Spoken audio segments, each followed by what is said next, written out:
the thing that kind of motivated the paper is this kind of universal declaration that Africa is unique in that it's going to miss all of the Millennium Development Goals, all 7 Millennium Development Goals.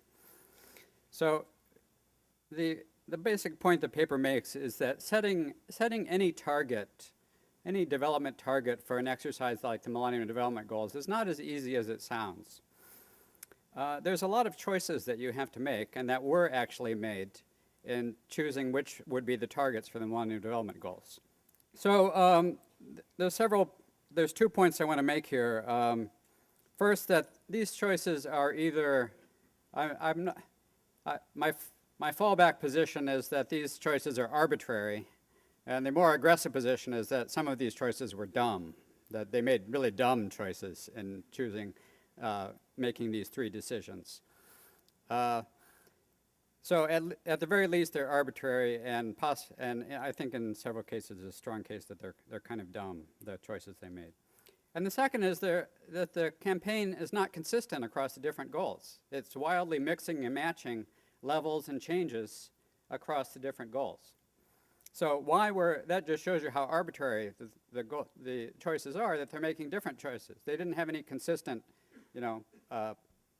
criteria for setting these targets.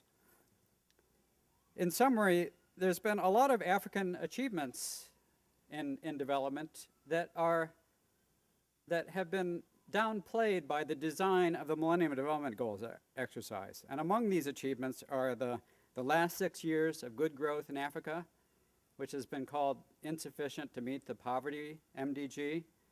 Africa is relatively catching up to other developing countries on primary education, gender equality, and clean water. But the way those goals were defined, Africa was failing to meet the goals. And Africa's absolute reduction in child mortality is also very good news. So in conclusion, whatever the reason, what does seem very clear is it seems wrong. It just seems wrong to downplay African achievements that have genuinely happened and make them look worse by the design of an arbitrary exercise. This could have adverse consequences for real-world things like global investment flows. If the main story in the news about Africa is that Africa is failing to meet the Millennium Development Goals, then this kind of feeds into this Africa always fails kind of stereotype that is very common in the West, and that would discourage private capital flows to Africa. That seems very bad to make that happen. That instead, I think what we should do, and this is the bottom line and conclusion of the paper, let's give proper credit for African achievements whenever and wherever they happen. Thanks very much. These targets have been around in one form or another, and the way they should be judged is whether or not they've motivated the international community to pay more attention to development issues, not whether or not an individual indicator, when dissected, seems to have a flaw in it, many of which I would agree with.